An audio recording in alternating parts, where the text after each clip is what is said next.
Halo teman-teman, di sini saya Atin Bulan Dewantoro akan membahas mengenai preservasi. Nah, buat kalian yang pengen tahu preservasi itu apa sih, terus kegunaannya preservasi itu apa aja, nah kalian dengerin sampai habis ya. Nah, jadi preservasi ini itu merupakan sebuah pelestarian yang mencakup pada semua aspek usaha melestarikan bahan pustaka dan arsip, termasuk itu di dalamnya ada mengenai kebijakan dan pengolahannya, mengenai sumber daya manusia, dan ada juga tentang metode dan gimana sih teknik-teknik penyimpanannya agar koleksi yang ada di perpustakaan itu bisa dapat terlestarikan dengan baik. Nah, jadi pada intinya itu preservasi ini tuh sebuah kegiatan yang terencana dan terkelola gitu. Jadi untuk memastikan agar semua koleksi itu bisa terus dipakai dan digunakan dalam jangka waktu yang panjang. Nah, kalau di sini selanjutnya itu menurut IFLA. IFLA ini kepanjangan dari International Federation of Library Association. Nah, di IFLA ini tuh ada 3, yaitu preservasi, konservasi, dan restorasi. Nah, di preservasi itu seperti yang saya jelasin sebelumnya, mencakup semua aspek usaha untuk melestarikan bahan pustaka, baik itu dalam keuangan, metode, teknik, serta penyimpanannya. Nah, kalau di sini ini ada konservasi. Nah, konservasi ini merupakan sebuah kegiatan dalam pengawetan koleksi yang dibatasi pada sebuah kebijaksanaan tertentu dan cara khusus dalam melindungi bahan pustaka. Jadi, konservasi ini itu memang dikhususkan untuk pengelolaan melindungi arsip atau bahan pustaka yang masih sering digunakan. Dan kalau restorasi ini lebih kepada perbaikan pustaka dan arsip yang memang sudah benar-benar rusak, itu restorasi.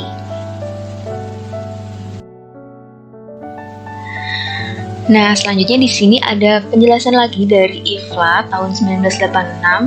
Di sini yang bisa dikutip itu adalah kalimat mengenai preservation include all the managerial. Jadi di sini itu menjelaskan bahwa kalau preservasi itu bukan hanya memperbaiki sebuah koleksi aja yang ada di perpustakaan, tapi ada juga loh upaya-upaya untuk melindungi tiap-tiap kandungan intelektual yang ada di dalamnya.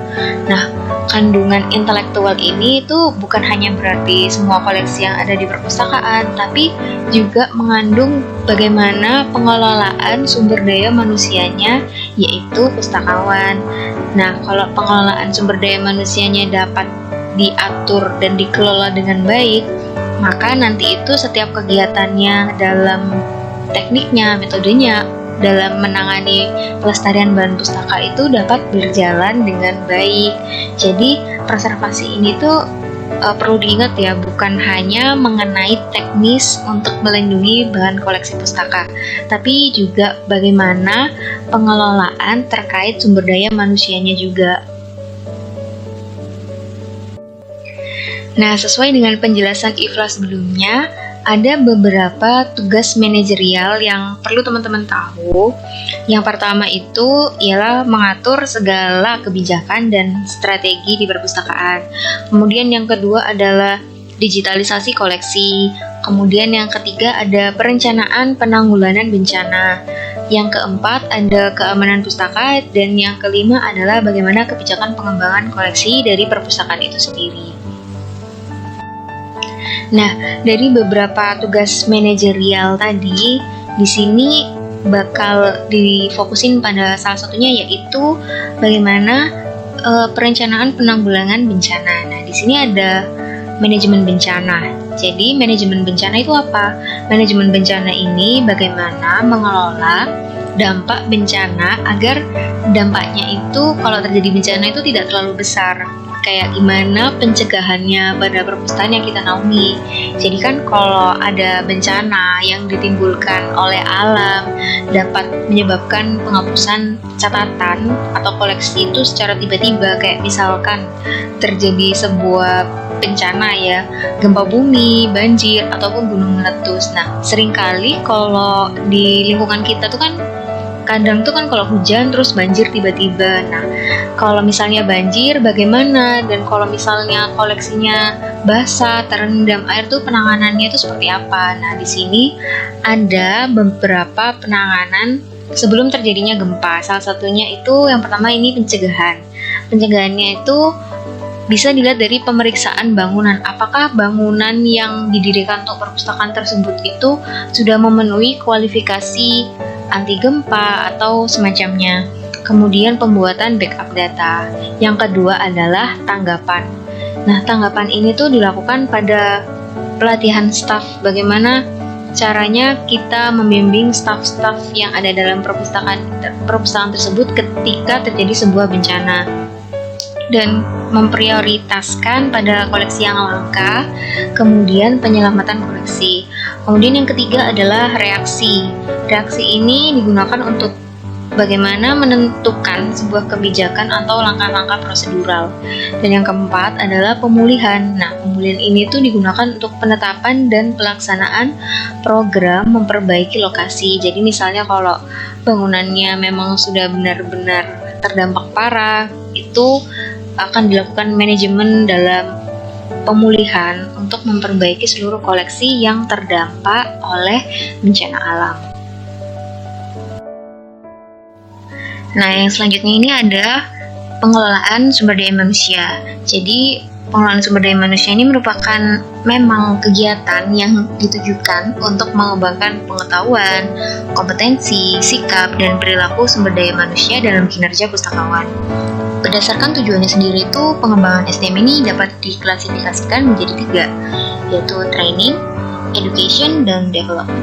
Nah, di training ini digunakan untuk peningkatan pelaksanaan pekerjaan yang dilakukannya saat ini. Jadi misalkan ketika ada untuk mengembangkan kompetensi pustakawan dalam bidang information technology.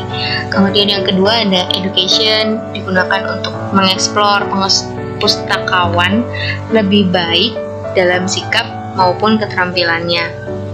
Jadi hal ini tuh bisa diterapin dalam seminar ataupun hanya diskusi biasa simple dengan pustakawan lainnya melakukan knowledge sharing. Yang ketiga adalah development, melatih kepekaan sosial pustakawan dalam membaca setiap arus perkembangan zaman dalam rangka untuk memperbarui segala potensi yang dimiliki perpustakaan sehingga nantinya perpustakaan ini tuh tidak akan ketinggalan zaman.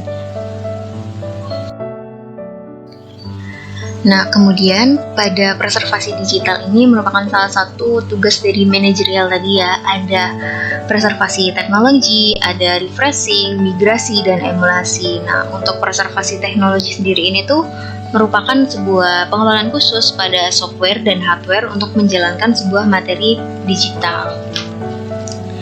Dan kemudian yang kedua adalah refreshing. Preservasi refreshing ini dikhususkan untuk memindahkan data dari media satu ke media lainnya. Contohnya tuh kalau semisal CD-ROM terus dipindahin ke HDD. Dan yang ketiga adalah preservasi migrasi.